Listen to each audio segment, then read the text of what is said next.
কালকে কিরকম খেলা খেললো বাংলাদেশ, যে স্কোয়াড 150 রান ওয়েস্ট ইন্ডিজ, সে জায়গায় বাংলাদেশ কি করলো? বাংলাদেশি মানুষের সাথে এভাবে প্রতারণা করা ঠিক না। কারণ যে খেলা খেললো 150 কি বেশি হয়ে গেল বাঙালির জন্য। জাকের আলীকে স্কোরে রাখা হয়েছে। জাকের আলী কি প্লেয়ার, কি মাপের প্লেয়ার, সে তাকে স্কোরে রাখা হয়েছে। ভাই আপনি বলেন তো, যে বাংলাদেশ যে কালকে খেললো, বাংলাদেশের লোকজনের আশা হয়তো করলো না। অবশ্যই। তো এই কি খেলা, এই কি খেলার মান?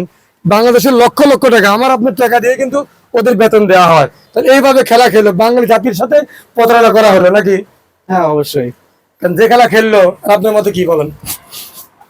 আমার মতে জাকির আলী, শামীম, পাটোয়ারি এগুলা বাদ দিয়ে হচ্ছে সাব্বির রহমান, তারপরে সৌম্য সরকার, এদেরকেই স্কোয়াডে রাখা দরকার।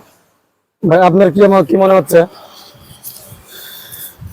বিষয় হলো এখন ওরা যা খেলা খেলে, এই খেলা দেখতেও ঘৃণা লাগে আমার। ঠিক আছে, বিষয়টা হলো বাংলাদেশ টিমের যে অবস্থা এখন, করুণ নাজেহাল অবস্থা একদম। তাহলে ওদের পিছনে লক্ষ লক্ষ টাকা, রাষ্ট্রের লক্ষ লক্ষ টাকা নষ্ট করার প্রয়োজন নাই। এটা অপব্যয় করতেছে রাষ্ট্র। তাহলে যে ম্যাচ জিতবে সেই ম্যাচেরই ইন্টারেস্ট পাবে, অন্য ম্যাচ জিতবে ইন্টারেস্ট নাই।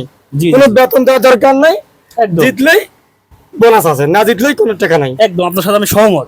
কারণ এইভাবে খেলা হলে ঠিক আছে। রাষ্ট্রের লক্ষ লক্ষ টাকা ক্রিকেট বোর্ডের ভিতরে নষ্ট হচ্ছে। হ্যাঁ, অবশ্যই। এই রেজাল্ট দিয়ে আমরা চাই না ক্রিকেট বোর্ড চলুক।